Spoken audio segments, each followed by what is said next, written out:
Olá pessoal, eu sou o professor Diniz e hoje vamos aprender através do circuito RLC do que se trata de frequência de ressonância.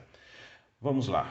A gente tem aqui um rádio cuja saída do áudio dele vai entrar aqui no alto-falante. Só que antes ele vai passar por um circuitinho formado por um resistor, uma bobina e um capacitor. Nesse rádio, a gente vai soltar dele duas frequências. Uma vai ser uma frequência muito alta e outra vai ser uma frequência muito baixa, para a gente saber como é que a bobina e o capacitor vão se comportar de acordo com essas frequências. Pois como a gente já viu nas aulas anteriores, na aula de circuito RL, você via que a bobina se comportava de um jeito quando vinha uma frequência nela, e na aula de RC o capacitor também fazia o sentido inverso, né? Ou seja, se comportava de maneira diferente da bobina quando tinha a mesma frequência nele. E é o que a gente vai analisar agora quando a gente juntar esses três componentes. Então vamos lá. Quando eu jogo aqui uma frequência alta, o que vai acontecer no circuito? Pela fórmula da bobina, que a gente sabe que a resistência dela, da qual a gente chama de reatância, é 2 vezes π vezes a frequência vezes o valor nominal dela, em Henry. Então, o que vai acontecer? Imagine aqui, se a frequência for muito alta, a reatância, como ela está diretamente proporcional à frequência, também vai ser muito alta. Consequentemente, a reatância dela vai ter um valor ôhmico tão alto, mas tão alto, que o circuito da bobina vai se comportar como um circuito aberto. Então, ele não vai deixar passar essa frequência alta. Por outro lado, o capacitor que está aqui, ele é XC, que é a reatância capacitiva, é igual a 1 dividido por 2π vezes a frequência vezes o capacitor, o valor nominal dele. E como a frequência do capacitor está no denominador da fórmula, conforme aumenta a frequência, que é a mesma frequência alta que está passando aqui, a reatância dele vai ser inferior, então vai fazendo o inverso, então vai ser baixa. Então ele vai se comportar como se fosse um curto-circuito, uma resistência tão pequenininha como se fosse um fio. Mas observa que do outro lado, a bobina, por estar com frequência alta e a reatância dela é alta, ela não deixa passar o circuito. Então, ou seja, quando a frequência for muito alta, o capacitor até deixa passar a frequência, mas a bobina não deixa. Então não vai passar nada e não vai chegar nada no alto-falante. E o que a gente vê quando a gente faz o oposto, ou seja, quando joga uma frequência baixa saindo do rádio?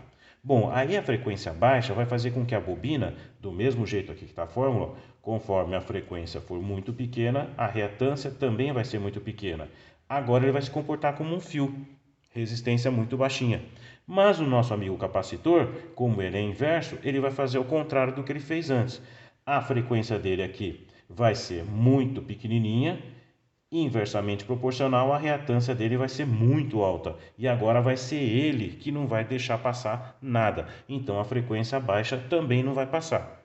Aí você vai falar assim para mim, professor, mas para que serve um circuito que não deixa nem passar uma frequência nem passar outra? Então para que serve um circuito RLC se quando um deixa passar o outro não deixa? Pois é, vamos analisar através de um gráfico, né? O gráfico de quem? Desse aqui, ó, da reatância indutiva em relação à frequência. Vamos nos preocupar só com XL, só a frequência da reatância indutiva, da bobina. Você sabe que, conforme a frequência for pequenininha, a reatância da bobina também é pequena, é diretamente proporcional. Conforme vai aumentando a frequência, a sua resistência, ou seja, a sua reatância, também vai subindo. Disso a gente consegue montar aqui uma curva que é da bobina, ou seja, conforme aumenta a frequência, aumenta a sua reatância. Já o capacitor, ele é inverso. O capacitor a gente sabe que quando a frequência é muito pequena, o valor da sua reatância está lá em cima. E conforme vai aumentando a sua frequência, o valor da sua reatância vai diminuindo. Então ele vai fazer esse sentido aqui, ó. Certo?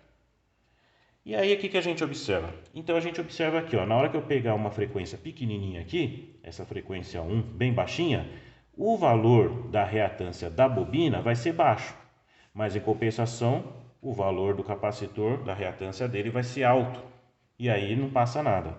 Se eu venho aqui e pego uma frequência alta, chamada de F2, se a frequência for alta, o valor do capacitor vai ser pequenininho, mas o valor da bobina, a reatância dela vai estar lá em cima. Mas observa nesse gráfico aqui que a gente tem um ponto aqui em comum onde a reatância da bobina é igual à reatância do capacitor.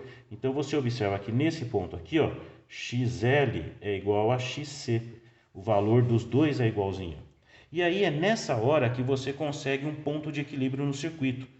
De um lado estava muito alto, de outro lado estava muito baixo e depois vice-versa. Aqui não, aqui você tem um ponto onde as duas reatâncias são iguais e é exatamente nesse ponto que a frequência desse valor aqui é a única que vai conseguir atravessar o circuito, ou seja, vai ser a única que vai chegar no alto-falante, porque aqui ele conseguiu achar um ponto de equilíbrio entre as duas reatâncias e assim essa frequência conseguir passar.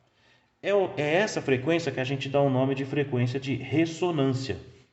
Ou seja, o que é uma frequência de ressonância num circuito como você viu naquele anterior? O circuito, uma frequência de ressonância, a gente está vendo aqui, ó, na hora que os dois componentes, bobina e capacitor, forem iguais, a visão que essa frequência vai ter vai ser um circuito assim, ó, resistivo, da qual ela consegue passar. Aqui não vai ficar nem aberto e depois aqui fechado e nem aqui fechado e depois aberto como anteriormente, porque ambos os componentes estão deixando passar essa frequência. Então, num circuito onde existe frequência de ressonância, esse nome que a gente dá para ela é exatamente a frequência que você está captando no seu rádio quando você sintoniza uma estação. Então, você sintonizou, por exemplo, a rádio Antena 1, 94.7 MHz. Essa frequência que você sintonizou e você está ouvindo, a gente dá o nome de frequência de ressonância, porque é a única que está saindo no teu rádio.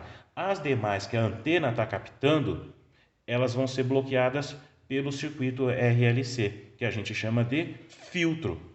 Perfeito? Quando você muda o valor do capacitor, você muda a frequência de ressonância e daí você muda de estação. Entendeu? Legal, tal, né? Agora, como é que a gente sabe qual frequência que você vai pegar em relação a bobina e capacitor? Bom, daí a gente usa uma formulinha. Essa formulinha, eu não vou jogar ela para você sair decorando. Você vai entender essa frequência, essa fórmula, né? Então, vamos observando aqui esse gráfico. Você vai observar que cálculo da frequência de ressonância, ela parte da onde? Ela parte do princípio que XL tem que ser igual a XC. Então, a gente vai escrever aqui, ó, XL é igual a XC.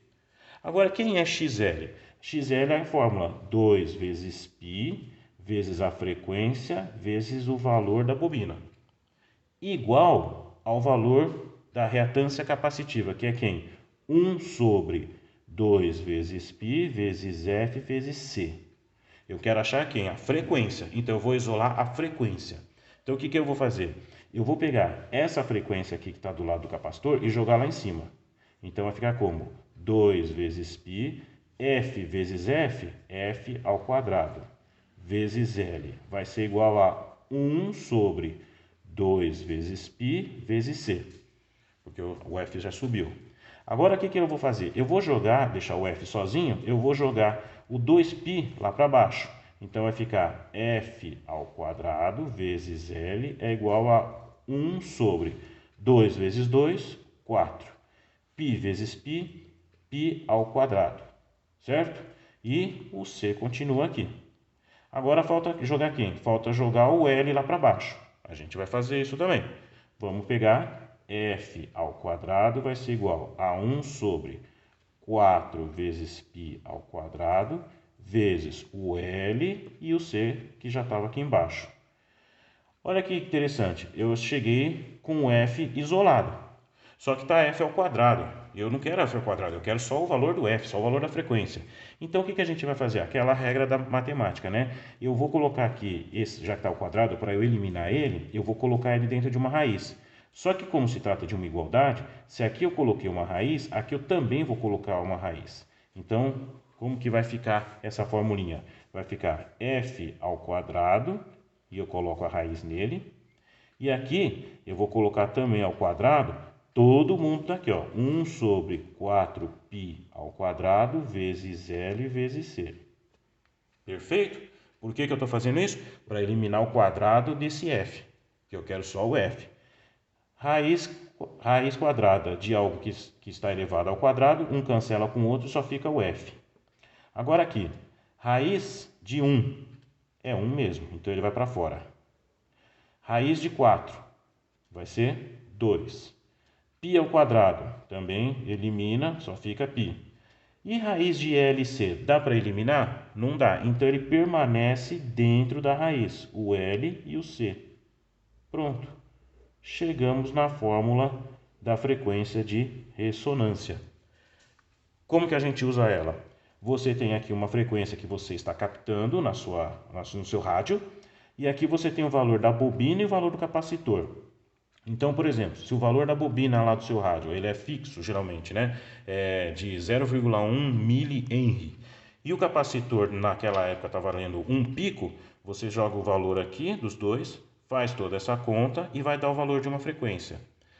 Esses dois componentes no valor que eu acabei de citar vão pegar uma determinada frequência. Essa frequência é que você está ouvindo. Se você muda simplesmente só o valor do capacitor, para um valor maior ou menor, você também vai mudar o valor da frequência. Com isso, você muda o valor da estação, né? O nome da estação que você está captando. Então, é desse jeito que o pessoal faz para você ouvir sua rádio bonitinho. Você, na hora que está girando o botão lá do dial, né, no rádio analógico, você está mexendo num componente que se chama varicap. Esse varicap, toda vez que você vai mexendo naquele botão e vai girando e a luzinha lá vai andando no dial, esse valor, você na verdade está mudando o valor do capacitor do seu rádio. E conforme você muda o valor do capacitor, o valor da frequência também vai mudando. Então você vai trocando a estação desse jeito. Tudo bem então, pessoal? Espero que vocês tenham gostado e eu agradeço demais a atenção que vocês me deram. Obrigado.